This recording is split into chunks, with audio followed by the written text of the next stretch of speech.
dada pada Tuan A, di mana Tuan A itu mengeluhkan sesak nafas, maka akan dilakukan pemeriksaan fisik pada toraks pasien. Sebelumnya saya mencuci tangan. Biasa ya, kalian melakukan cuci tangan. Dan alat yang dibutuhkan yaitu stetoskop dan hespoon, dan saya bertemu dengan pasien. Assalamualaikum Bapak. Dengan Bapak siapa kalau boleh saya tahu? Bapak Tama. Oke, Bapak Tama bisa disebutkan tanggal lahirnya? 28 Februari. 28 Februari. Sama ya Bapak ya, yang ada di gelang identitas Bapak. Perkenalkan, saya Penatas Astika. Dan saya datang di sini adalah untuk melakukan pemeriksaan di area dada paru Bapak karena sebelumnya mengeluhkan sesak nafas ya Pak ya. Nah di sini saya kurang lebih waktunya 10 menit. Apakah Bapak bersedia? Oke, kalau bersedia kita mulai dengan baca basmalah. Bismillahirrahmanirrahim. Saya tutup revisi dulu. Oke, yang pertama kita lihat adalah bagian inspeksi, yaitu dilihat di area dadanya.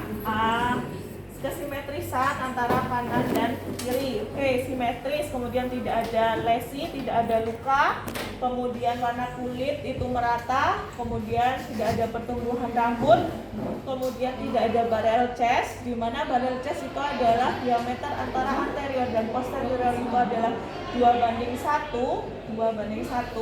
Jadi kalau barrel chest itu adalah seperti gentong, ini kan tidak. Kemudian tidak ada pigeon chest itu ada tulang dada itu dia menonjolnya ke arah depan. Nah ini tidak ada. Kemudian nengok ke, oke, ini adalah sternocleidomastoid.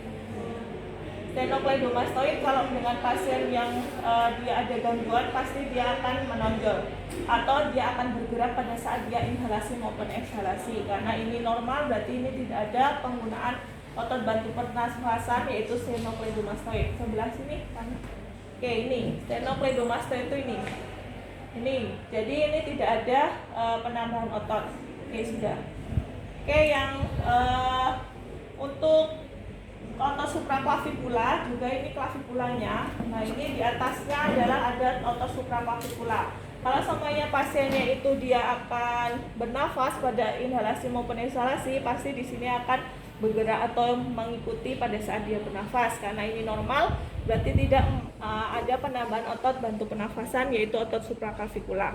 Oke, yang setelah itu yaitu ada yang namanya pola nafas. Pola nafas dihitung dari frekuensi, irama, dan kedalaman. Pola nafas yaitu dihitung frekuensinya, yaitu jumlah nafas dalam 1 menit. Dihitung kalau semuanya normal atau reguler, maka dihitung dalam waktu 30 detik kemudian kali 2. Oke ya. Kemudian setelah itu iramanya, berarti iramanya kalau pasiennya ini normal berarti biasanya reguler. Tapi kalau pasiennya, kalau kalian nanti di rumah sakit itu irreguler kalau ketemu dengan pasien-pasien yang obstruksi jalan nafasnya. Kemudian dilihat kedalamannya pada saat dia menarik nafas, ini kan biasa. Biasanya kalau orang dia ada pneumonia, ada PPOK, nah itu pada saat dia menarik nafas, itu dia akan cekung di area dadanya. Karena dia berarti dia butuh banyak oksigen yang akan masuk karena ada obstruksi jalan nafasnya.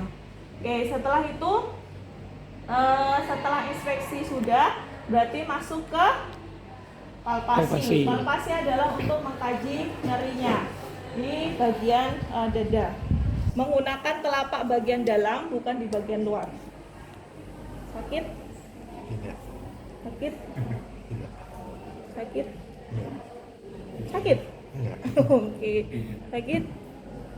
Enggak. Sakit? Enggak. Sakit? Enggak. Sakit? Enggak. Sakit? Enggak. Sakit.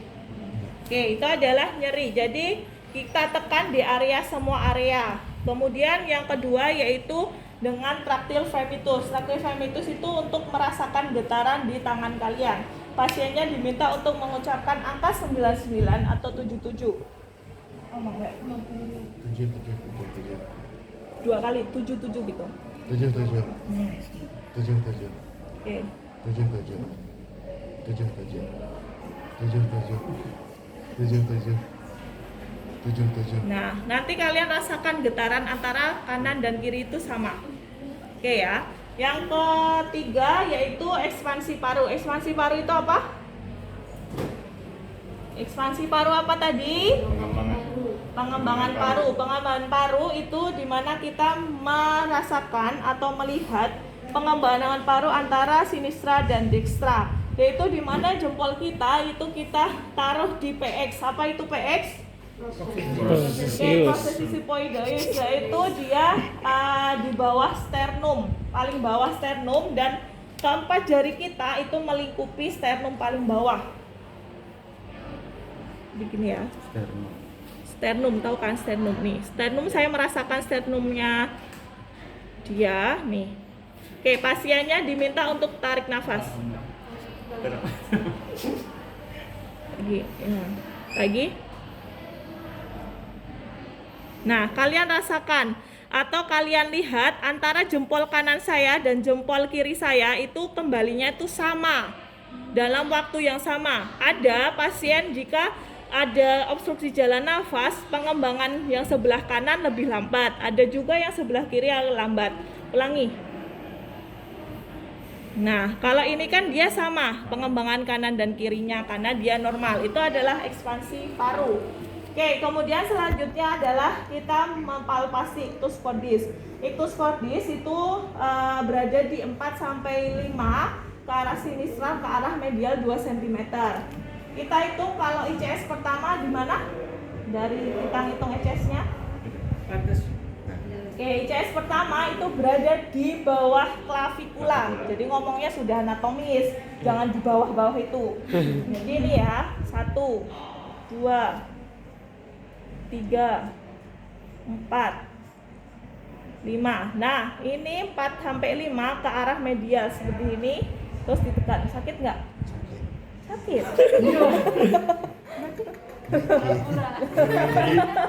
Sakit. Nyeri. Oh, nyeri. Oke, kalau nyeri nanti butuh pemeriksaan lanjutan. Kan kita nggak tahu nyerinya karena apa kan. Ya, sebentar. Ini adalah ictus cordisnya ada di 45 arah ke medial. Kemudian kita palpasi di katupnya. Katup aorta itu ada di ICS 2 tapi di bagian dekstra.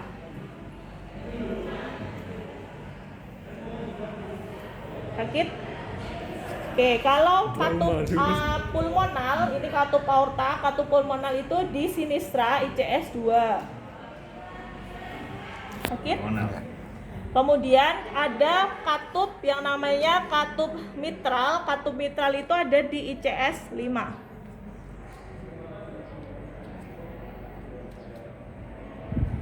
Sakit? Ya. Kalau tricuspid itu naik ke atas lagi ke ICS 4. Sakit? Ya. Udah enggak ya? Tadi nyeri. Sakit. Ada tindakan lanjutnya sakit. Oke, itu sudah ke katup, kemudian palpasi, kemudian masuk ke perkusi. Berarti perkusi itu kita ketuk di bagian ICS-nya.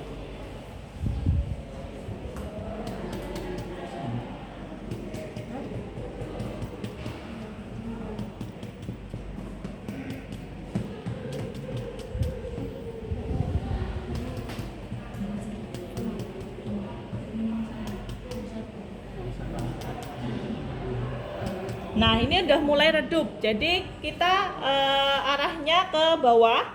Jadi kalau normalnya itu suaranya adalah apa? Suara resonan. Resonan atau sonor. Tuh kayak gini.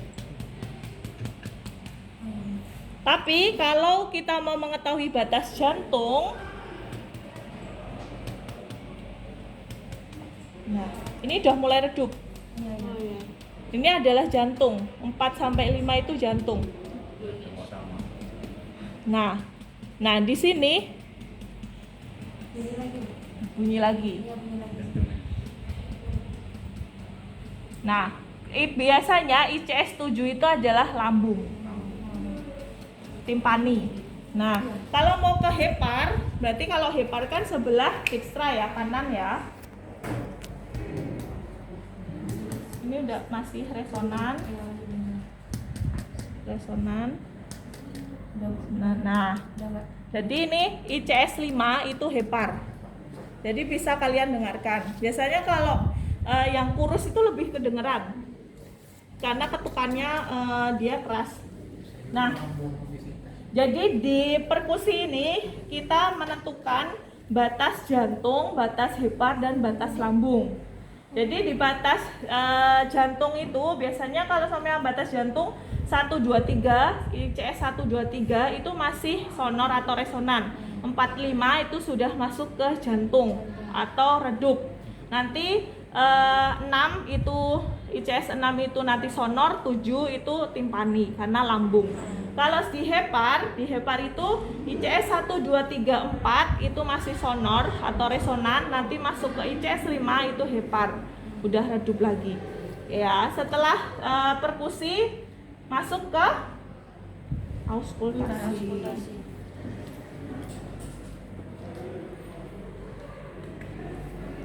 Oke, auskultasi di area 10 bagian.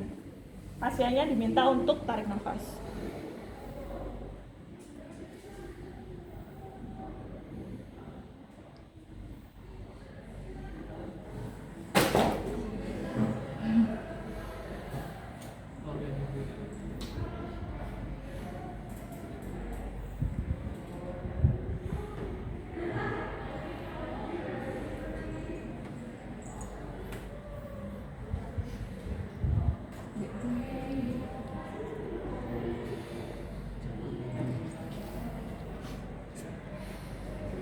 Oke, jadi arahnya mengular ya. 1, 2, 3, 4, 5, 6, 7, 8, 9, 10. Itu ya. Jadi dengarkan.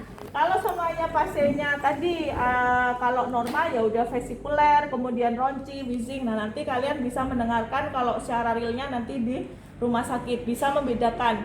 Kalau wheezing tuh penyempitan kan. Jadi biasanya dia menging, tapi kalau ronci itu biasanya suaranya itu kotor. Itu pada saat dia bernafas. Tuh, kemudian setelah itu auskultasi di bagian 10 bagian lapang paru, kemudian kita auskultasi di ictus cordisya atau di apex jantung. Tadi di ICS 45 ke arah medial menggunakan yang kecil, bukan yang besar, menggunakan bell namanya.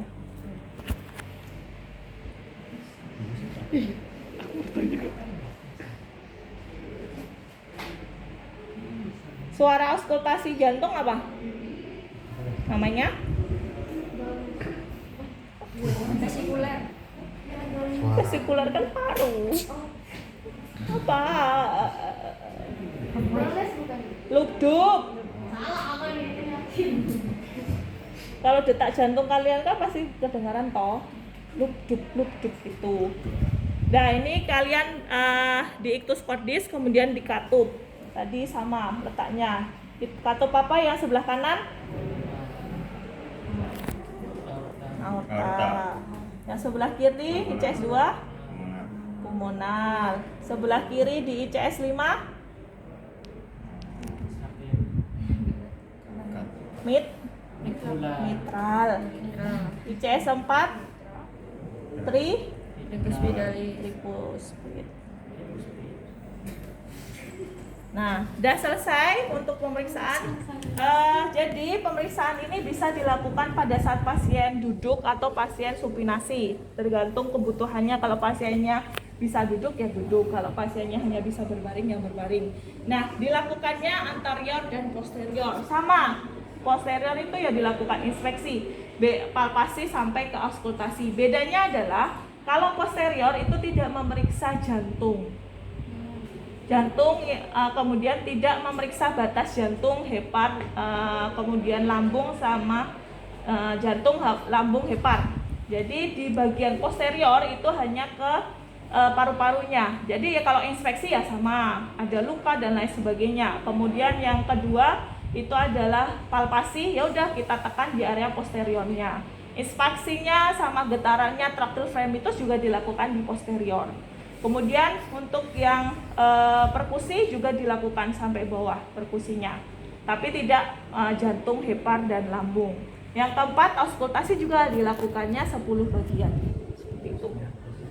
Oke, Bapak ini sudah selesai untuk pemeriksaannya. Alhamdulillah normal. Mungkin tadi waktu saat sesak itu karena aktivitasnya yang berlebihan saja. Nah, nanti saya akan melakukan jam 12 akan melakukan pemeriksaan tanda vital ya Pak ya. Saya permisi dulu. Nah, seperti itu. Berarti Bu, kalau kita melakukan pemeriksaan berarti depan belakang. Iya, anterior dan posterior. Pak eval juga ya, Pak? Eval anterior saja. Ini silakan. Iya. Kenapa itu bangun di pasien? Kali pasien. Dingin, Kak. Dingin.